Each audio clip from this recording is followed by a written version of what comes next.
Bentornato sul canale YouTube di semprefarmacia.it.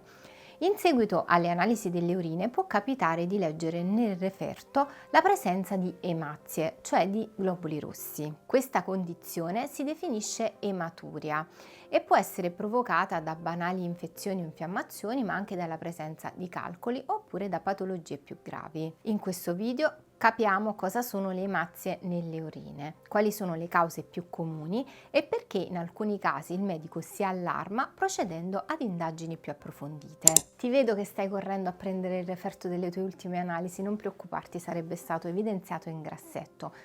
Invece metti like e segui il canale per non perdere i nostri contenuti. Le emazie, meglio conosciute come globuli rossi, sono le cellule del sangue deputate al trasporto dell'ossigeno dai polmoni ai tessuti e viceversa dell'anidride carbonica dai tessuti ai polmoni. Tutto ciò avviene grazie alla presenza nei globuli rossi dell'emoglobina, una proteina dal caratteristico colore rosso. Normalmente nelle urine non devono essere presenti le emazie, se sono presenti si parla di ematuria. L'ematuria può essere di due tipi: microscopica quando il sangue non è visibile ad occhio nudo ma la sua presenza viene rilevata dalle analisi al microscopio; macroscopica quando il colore delle urine viene visibilmente alterato dalla presenza delle emazie e può essere rosa, rosso o marrone. I valori considerati normali per le emazie nelle urine sono idealmente la loro assenza oppure un range che varia a seconda del laboratorio fino a 3 per campo microscopico. Chiaramente in caso di dubbi le analisi vanno ripetute perché potrebbe esserci semplicemente un problema di contaminazione. Come anticipato, la presenza di emazie nelle urine può essere indicativo di problematiche comuni come una semplice infezione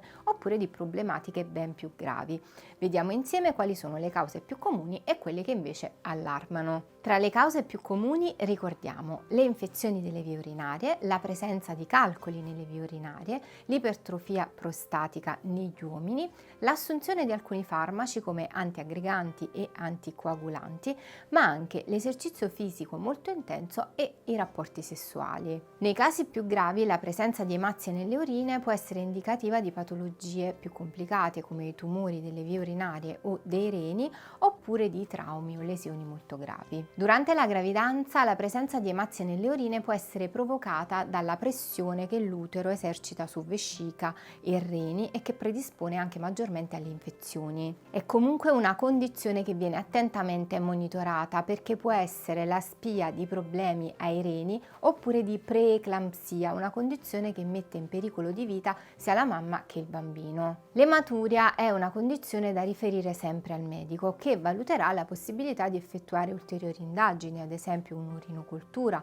un'ecografia vescicale o altro ancora. Se i valori sono molto bassi e la condizione è transitoria, cioè non si ripete facendo di nuovo l'esame, sicuramente la situazione non è preoccupante. Invece richiedono una maggiore attenzione situazioni in cui i valori sono alti e persistenti, c'è un'alterazione macroscopica con la colorazione delle urine e sono presenti altri sintomi come dolore e febbre. Abbiamo capito cosa sono le emazie nelle urine e quando preoccuparsi. Se hai domande lascia un commento. Un saluto dalla dottoressa Valentina di semprefarmacia.it, la tua farmacia sempre con te.